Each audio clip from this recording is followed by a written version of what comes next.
Talang ito ay rated SPG. Striktong patnubay at gabay ng magulang ang kailangan. Maaaring may masiselang tema, lengguwahe, karahasan, sexual, horror o droga na hindi angkop sa mga bata.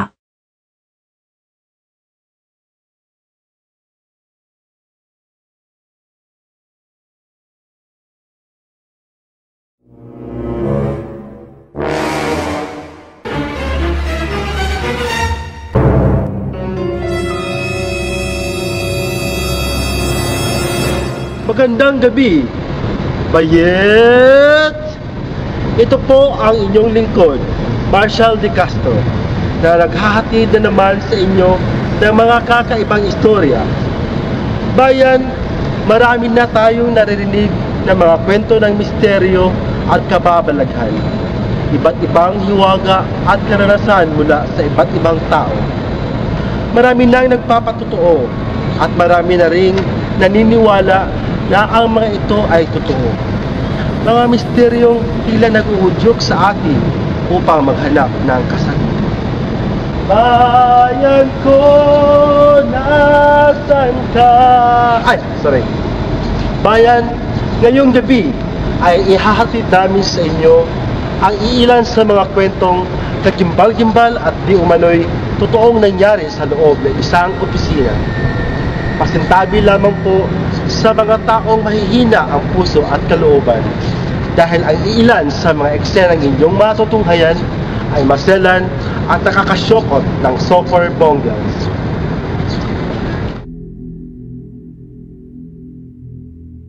Sa modernong panahon ngayon, marahil ay wala nang naniniwala sa mga kwentong multo, aswang o tikbalang. Ngunit iba ang naging karanasan ni Ara. Isang empleyado sa isang malaking kumpanya na kamakailan lang ay nag-downsize. Wala pong kinalaman ang pagda-downsize ng kumpanya sa kwento, gusto ko lang i-mention. Anyway, si Ara ay isa lamang sa mga nakaranas ng kababalaghan sa loob ng opisina. Ako si Ara, 24 anyos. 3 taon na rin akong namamasukan sa kumpanya nito. Okay, so maaari mo bang ikwento sa amin yung experience mo? Opo. Isang gabi, nag-overtime kasi ako noon, so papauwi na ako. Ako lang mag-isa noon, so sumakay ako ng elevator. Tapos, meron akong naramdaman na kakaiba. Parang may pumasok na hangin sa loob ng elevator, pero wala namang ibang tao, ako lang. So, di ko pinansin. Galing akong 20th floor so pinindot ko ground. Biglang umilaw yung 11. Doon ako nagtaka kasi ground nga lang pindot ko. Doon ako kinabahan. Sabi ko, my gosh, ano to? Parang ganun. Tapos, pakiramdam ko talaga may kasabay ako. Yung pababa na yung elevator, parang lalo akong kinabahan. Sabi ko sa sarili ko, no, imagination ko lang to. Nung nasa 11th floor na, biglang bumukas na yung elevator. Pagtingin ko, wala namang tao, so sinara ko. Tapos, pagdating ng 6th floor, bumukas uli. Pagtingin ko, wala ring tao. Pero pagtingin ko sa tabi ko, doon ko na nakitang may kasama pala akong babae. Nakaitim at mahaba ang buhok. Lumabas siya pagkabukas ng elevator. Tumayo lang siya sa harapan ko habang nakatingin sa akin. Ako naman, takot na takot pero di ako makasigaw. Nung sumara na, doon na ako nagsisigaw. Grabe, halos mahina ako sa takot noon Nung lumabas na ako, biglang nakaabang na pala yung isang guard. Sabi sa akin, ma'am, nakita po namin. Yun pala, nakunan sa CCTV. Kakaibang takot din ang naranasan ni Angel. Isa ring empleyado na nakaranas ng pagpaparamdam ng mga sinasabing kaluluwang ligaw. Si Angel ay isa rin sa mga nagtatrabaho sa nasabing opisina. Actually, nag-overtime din ako nun So, overtime din? Oo. Okay, so can you tell us what happened? Ganito kasi yun. Nasa CR ako nun Kasi kinikilabutan ako every time I think about it. Alam niyo na, dalaga. Saka may crush ako sa office. Naitatago na lang natin sa initials na RR. So yun, nag-retouch ako nun. Ako lang mag-isa, pero pakiramdam ko talaga may nakatingin sa akin. Pagtingin ko, ang daming matang nakatingin sa akin.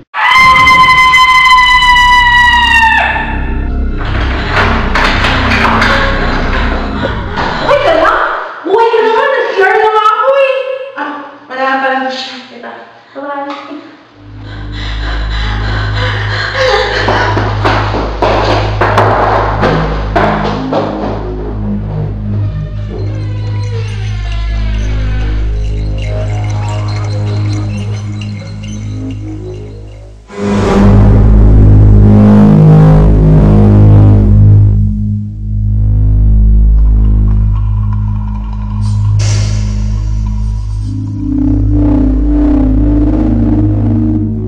So yun, grabe talaga.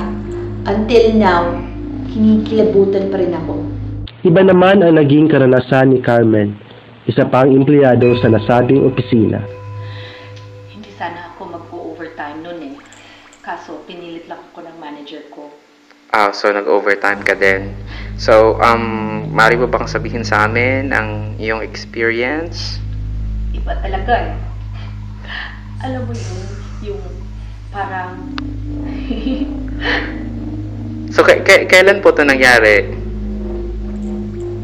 Mga 17 pa ako noon. 17? Wait, ma'am, ibang experience po ang pinag-uusapan natin. Iba. Sorry. Yes, iba po. Yung tungkol po sa multo, pwede niyo po bang ikwento? Oo, nasa pantry ako noon. Walang tao, ako lang. Pagtingin ko sa paligid, wala talagang ibang tao. So, pinagpatuloy ko lang ang ginagawa ko hanggang sa may napansin ako sa tabi ng ref. Alam kong nandun siya, pero di ako makasigaw. Tapos, biglang lumapit siya sa akin. May inabot. So mula nun, natuto na akong mag-segregate talaga at di na siya nagpakita.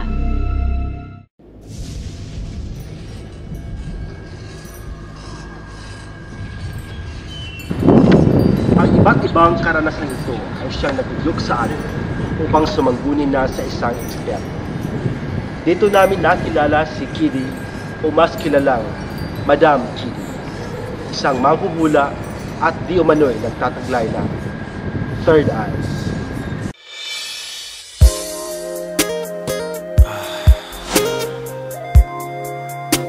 What you doing?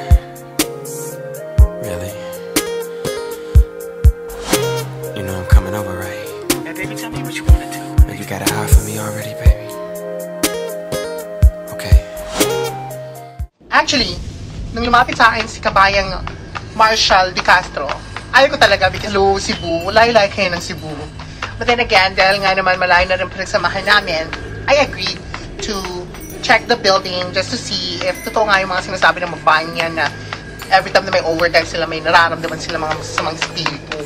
Kakukuha ko lang last month ng aking online certification for ghost hunting. Pero as far as experience is concerned, ever since I was little, talaga, mga 7 years old ako noon. So, ano yung mga ginagamit yung instruments or may mga ano ba kayong ginagamit? It's a holy relic. It was found in the deep jungles of the Amazon. the Amazons.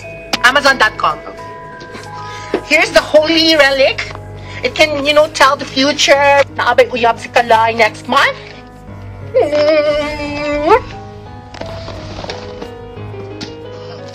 Sensya na. Yes!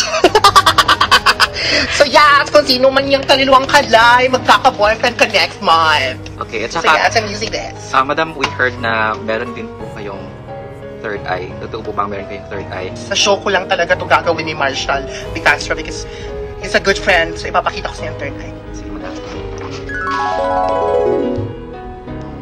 Alam kong nakakamangha at nakakatakot siya, pero ito yung third eye ko. Nakakakita ito ng mga bagay-bagay na hindi nakikita ng ninuman na normal. It's a very special third eye. So tara, let's take a tour sa building ng Haunted Dao.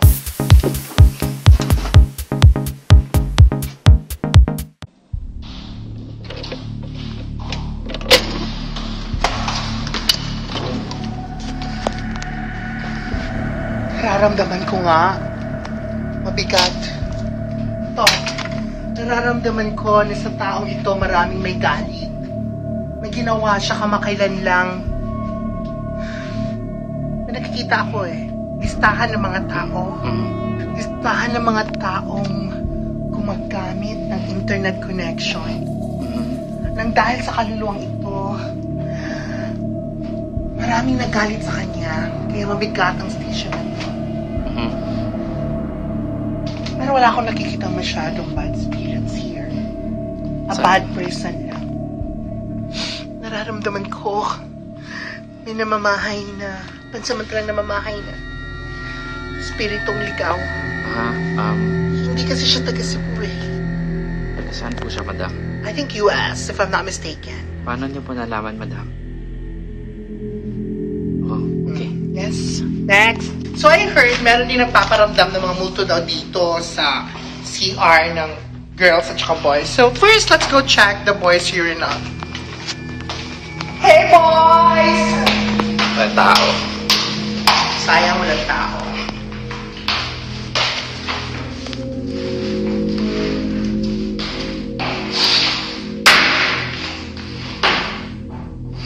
Okay, ano po yung nafe-feel niyo, madam? Sakit. Nadja-jabs kayo, madam? Oo.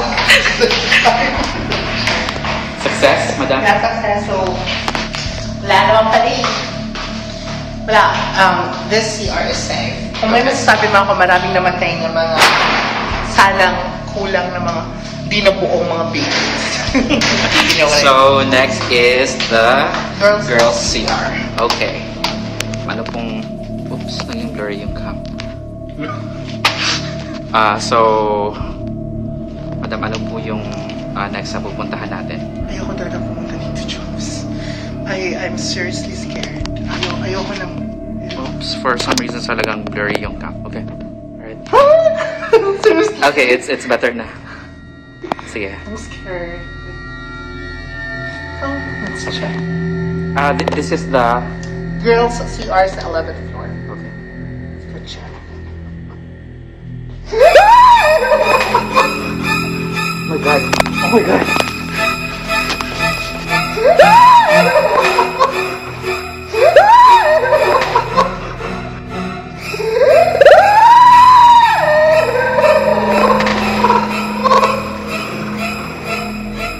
Madam, how would you evaluate the tour?